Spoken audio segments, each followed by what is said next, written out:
So I wanted to continue to discuss American foreign policy because I think our foreign policy right now is really our biggest problem. Not only because it's so destructive of the rest of the world, but because we're spending so much time devoting so many resources to policing the world that we're letting our own problems back at home, our domestic issues, get swept under the carpet, so to speak.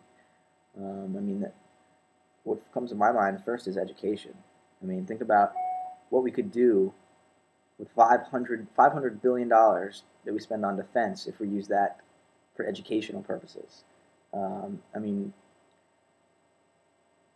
obviously we could better our own educational system, but we could even educate half the undeveloped world with that much money. I mean, um, so foreign policy is really sucking our resources away from what really matters, and it's really causing more problems. So it's like a feedback loop. You know, we add money to defense to build weapons, and then we sell the weapons to our enemies, and then we have to go wage war against the enemies. And so, you know, it just keeps feeding back on itself and escalating and escalating, and we spend more and more money as the years go on trying to develop more and more technologically advanced weapons, because as soon as we get to this level of technological advancement, we sell it all off to our enemies, and then we have to develop a better system to defeat the old one.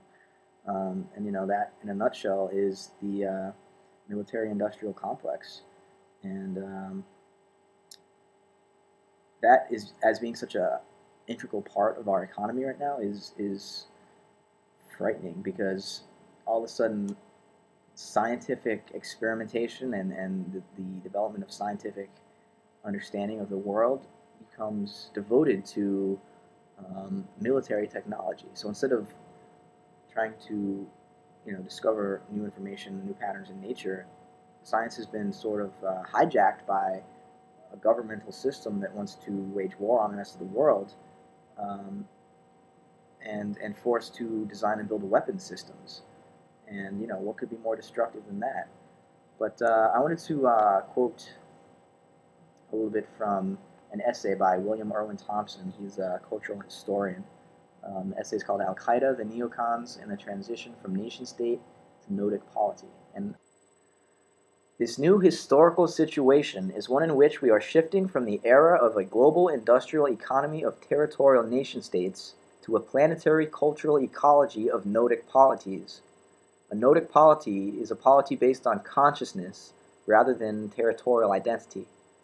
The war against Islamic terrorism is not a war against a territorial nation state.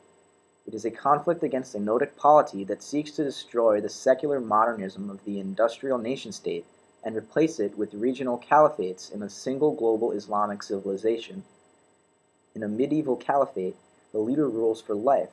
It is not surprising that modern-day caliphs like Gaddafi in Libya, Mubarak in Egypt, and Assad in Syria rule for decades and are not subject to the Western politics of election and re-election. Paradoxically, enemies tend to become like one another through conflict. We become what we hate, in other words. So the neoconservatives of the Bush administration are the mirror image of Al-Qaeda. They are also a notic polity that seeks to deconstruct the modern middle-class democratic nation-state and replace it with a meta-national corporate cartel, a capitalist Al-Qaeda. Halliburton, Bechtel, Enron, the Carlyle Group, etc. are all post-national formations that really care little about the welfare of any particular people or nation. The American soldiers that died in Iraq did not die defending their country. They died defending Cheney and Bush's interests in Halliburton and the Carlyle Group. These neocon corporate managers, very much like the privateers and pirates that helped Queen Elizabeth create a post-baronial world of naval power, are offshore pirates that care as little for the entire nation as Texan Enron cared for the state of California that it plundered.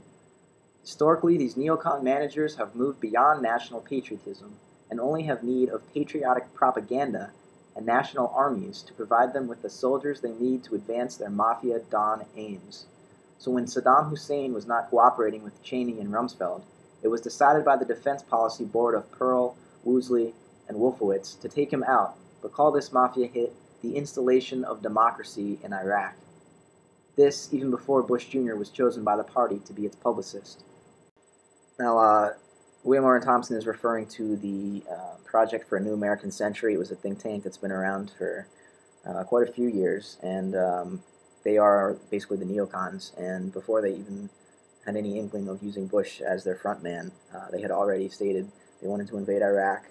They wanted to increase defense spending. You know, all these things that Bush said we had to do as a result of 9/11 were already planned by his party, by this think tank, prior to 9/11 even happening.